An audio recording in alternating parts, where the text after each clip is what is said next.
हे आपल्याला सर्वांना माहीत आहे की सर्व महाराष्ट्रामध्ये 288 ठिकाणी स्थानिक स्वराज्य संस्थांच्या निवडणुका होत्या।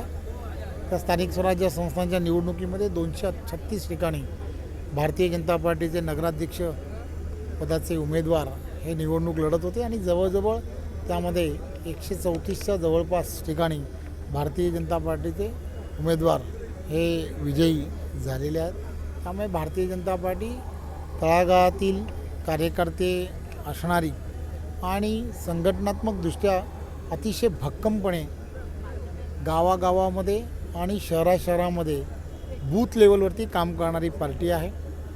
त्यामुळे आदरणीय देशाचे पंतप्रधान नरेंद्र मोदीजी जसं सांगतात, आदरणीय अमितजी जसं सर्व कार्यकर्त्यांना ज्या पद्धतीने संघटनात्मकदृष्ट्या आपल्याला महाराष्ट्रामध्ये आणि देशामध्ये 51% लढाई ही येणाऱ्या काळामध्ये जिंकण्यासाठी मॅन टू मॅन आपला संपर्क असला पाहिजे। त्यामुळे भारतीय जनता पार्टीचा कार्यकर्ता केंद्रातल्या असणाऱ्या प्रत्येक योजना असतील किंवा राज्यातील असणाऱ्या योजना त्या केंद्र पुरस्कृत आणि राज्य पुरस्कृत ज्या असतात त्या सामान्य जनतेपर्यंत पोहोचवण्याचं काम करत असतो आणि त्यामुळेच हे यश जे आहे ते भारतीय जनता पार्टीच्या पदरात पडतं। हे आपल्याला सर्वांना माहीत आहे की कल्याण डोंबिवली महानगरपालिकेमध्ये 15 तारखेला सार्वत्रिक निवडणूक होऊ घातलेली आहे। त्यामुळे कल्याण डोंबिवलीमधील भारतीय जनता पार्टीच्या सर्व कार्यकर्त्यांना आमचे जिल्ह्याचे अध्यक्ष नंदू परबजी यांनी सगळ्यांनी कार्यकर्त्यांचे मेळावे हे प्रत्येक भागांमध्ये आयोजन केलेलं आहे।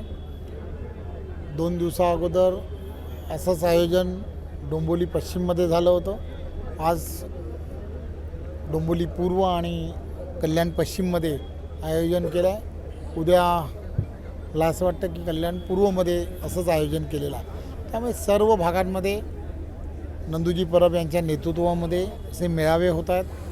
कार्यकर्त्यांना सगळ्यांना या संपूर्ण निवडणुकीसाठी विनंती करणं, वेळ देणं आणि चार्ज करणं हे अत्यंत गरजेचं आहे। त्यामुळे अशा मेळाव्यांचं आयोजन आहे। खरं तर या दोन्ही भागातील कार्यकर्ते आणि पदाधिकाऱ्यांनी केलेली प्रचंड मेहनत, बूथवरती केलेलं त्यांनी सगळ्यांनी नियोजन, केंद्राच्या आणि राज्याच्या असणाऱ्या योजना असतील आणि एक विजन की जे आदरणीय पंतप्रधान नरेंद्र मोदीजींकडे आहे, जे विजन महाराष्ट्राचे लोकप्रिय असे मुख्यमंत्री देवेंद्रजींकडे आहे, या विजन हे त्यांनी मतदारांपर्यंत पोहोचवण्यामध्ये त्यांना यश आलं आणि त्यामुळेच या दोन्ही ठिकाणी मग बदलापूर असेल किंवा अंबरनाथ असेल या दोन्ही शहरातील नागरिकांनी पूर्ण विश्वास देवेंद्रजी यांच्या नेतृत्वावरती ठेवला।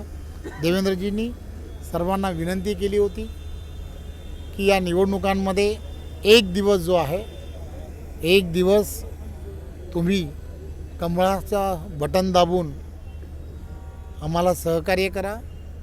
5 वर्ष मी तुम्हाला तुमच्यावरती लक्ष ठेवेन हे त्यांनी सांगितलं।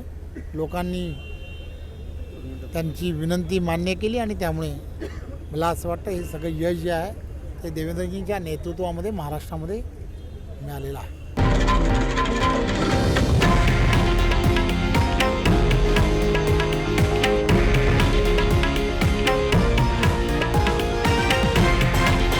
हे आहे देशातील नंबर 1 न्यूज नेटवर्क आणि आपण पाहत आहात TV9 मराठी, एकमेव।